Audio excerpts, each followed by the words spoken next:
வடிவெடுத்தேன் உன்னை மணப்பதற்கு.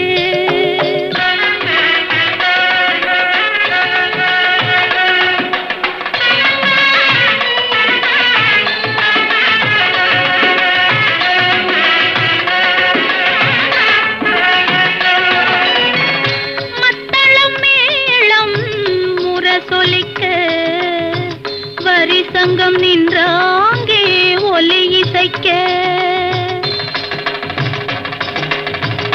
மத்தளம் மேளம் முரசொலிக்க, வரிசங்கம் நின்றாங்கே ஒலி இசைக்க, கைத்தலம்